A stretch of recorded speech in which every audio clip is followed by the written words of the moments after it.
I have two questions. One's really weird and ridiculous, but the other one is really important. So should I ask the important one first? We prefer the weird one. Really? Okay. It's kind of embarrassing. Everyone's going to be like, why is she asking that? But anyway. Is it about talking to dead people? No. Oh, then it's not that weird. Okay. So for the past several years, well, maybe like 4, one day I noticed someone spitting. And I really tried hard not to say, oh, I can't stand that, because I don't want it to keep happening. Well, anyway, I swear to you, almost every day of my life, I will just sort of like, I'll look over right at the right time, and someone has spit. Why didn't I look 2 seconds before? Why didn't I look 2 seconds after? What in the heck? Why do I keep seeing that? I can't believe it. Because it's active in your vibration. But I try really hard not to let it But be. you see, when you try hard not to think about spitting, you're thinking about spitting. So you might want to choose something else that might get your attention. Okay, well that leads me to my next question. So choose something less disgusting and work yourself up to rainbows. Well, I've thought that. I'm like, why can't I see somebody drop a quarter every time I look over, or something like that? But it doesn't work. You could, but there's more. You see, you're making such a good point here, because what you're helping us to explain is that sometimes, in fact, it's pretty often, people have something different than they want most active in their vibration. Because every subject is really 2 subjects. It's like a long stick with wanted on one end and the absence of what is wanted on the other. So without even realizing it, sometimes when you activate a subject that you're trying really hard to be positive about, you're just activating it where you last left it. Okay. So on something like that, you could just ignore it and focus on other things instead. But what do you think? You see, whenever something is showing up as a manifestation, that means that there's quite a bit of vibrational history going on. In other words, you've been practicing the vibration for a while.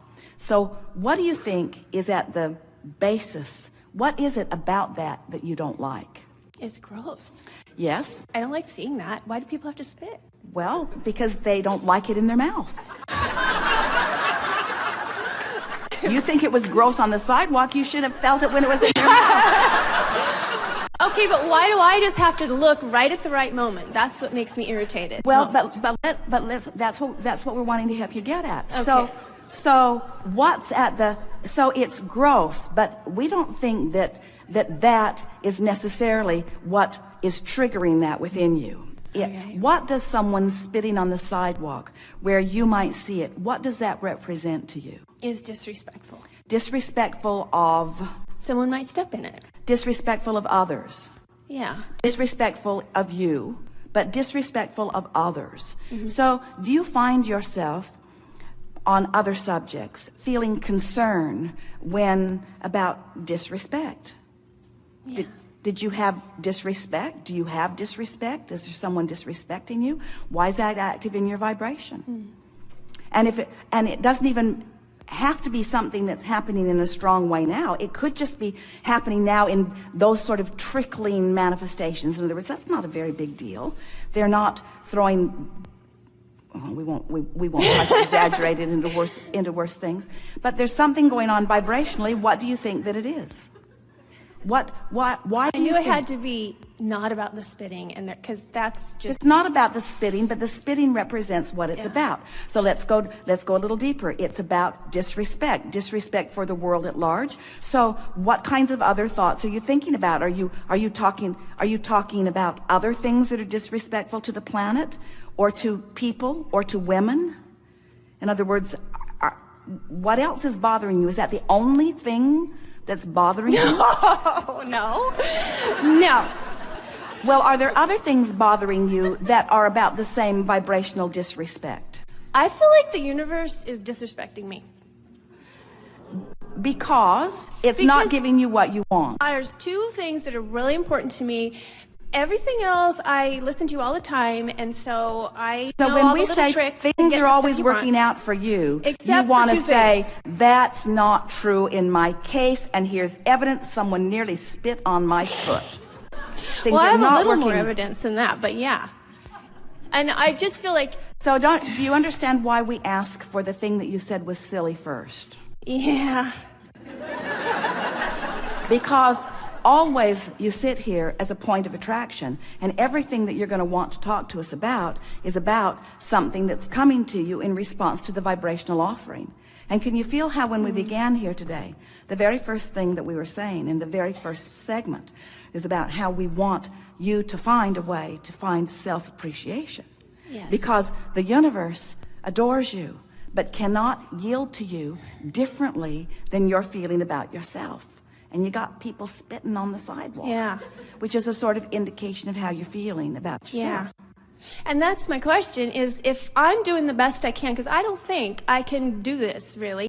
Well, that's But- the most significant and wonderful thing that you're saying. When you're saying, I'm doing the best I can, Yeah. that's a really good statement, because that means I care about me and I am making an effort to do it. But let's soften that statement, because what you're really saying is, you're saying, if I'm doing the best I can, but what you're actually saying vibrationally is, I'm thinking I'm doing the best I can, but I must not be doing the best I can. No, I'm because not. it's not. I can't. Can't the universe meet me halfway? Can't it say, well, I mean, how many days in a row do you have to do the things that you talk about in order for something to happen? Because I just can't keep it up. You don't have to, not any days in a row and not any hours in a row. You just have to get there, and then everything falls into place. So, Get there. well, you I'm see, not programmed that way. you're right, because you've been programmed by an environment that has been indicating things differently than the way the laws of the universe are working. But the wonderful thing about coming into conscious awareness of how it all works is that the universe won't meet you halfway like your mother might. In other words, you might throw a fit as a child, and your mother might try to soothe it through some sort of distorted response. But the universe will not respond to your tantrums. The universe insists that you find the vibration. The universe insists. So am I doomed? You're in this way. You're doomed to more contrast, and you're doomed to launching more rockets, and you're doomed to more manifestations that indicate what you've been feeling vibrationally.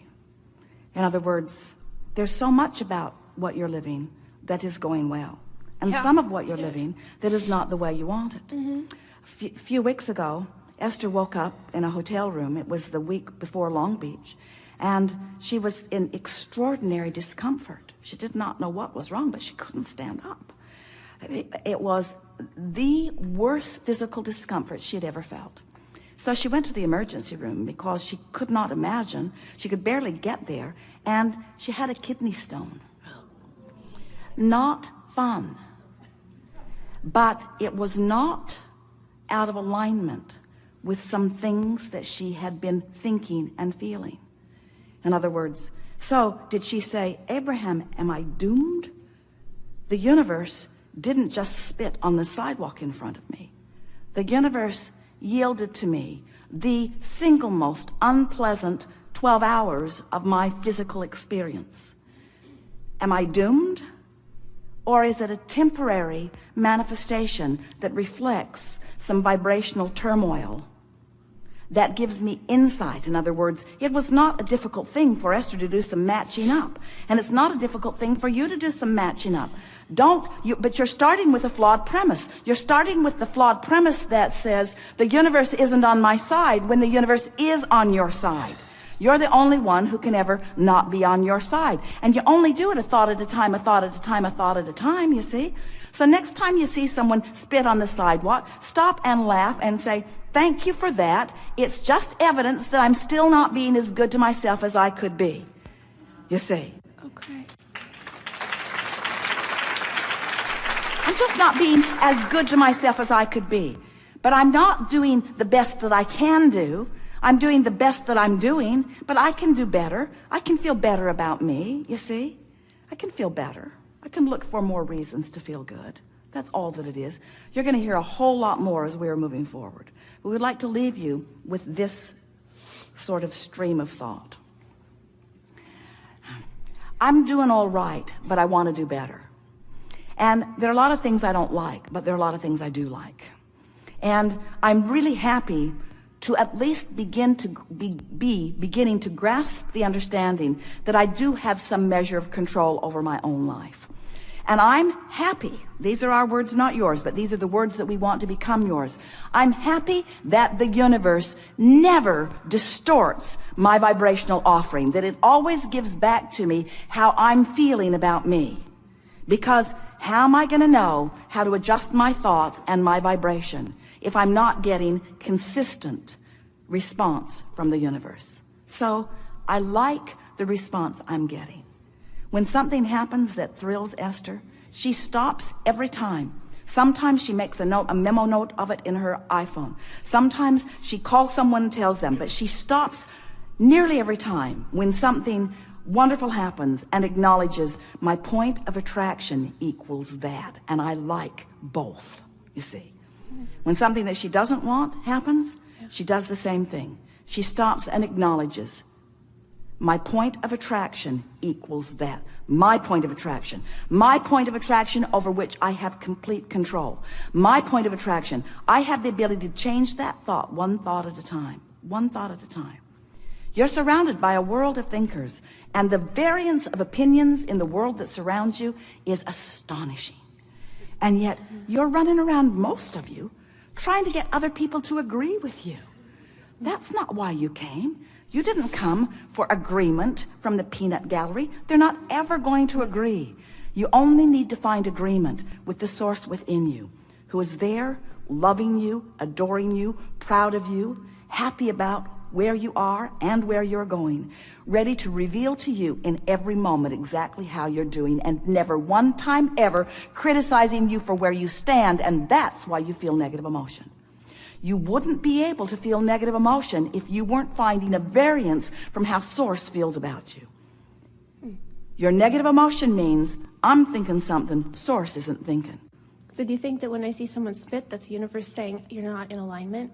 Yeah, when you see someone spit, it's the universe saying, this is how you're feeling right now.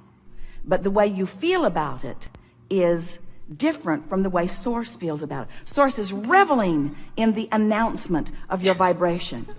As Esther was driving, she drove her car from San Diego over to San Antonio last week. So fun. And at some point, out in the middle of the desert, she looked at the gas gauge and it was on empty. Oh, no. It was 109 degrees in the desert. Oh, my God. Her sister is traveling with her. And she thought, should I tell her or not? Or should we just put a happy face sticker over the empty gas gauge? So then Esther looked at the route, and she knew that when they crossed from Interstate 8 onto Interstate 10, she knows that there are some gas stations there. And she knew that that was 44 miles away. And she looked at how far her car is telling her it will go. And it will go 52 miles.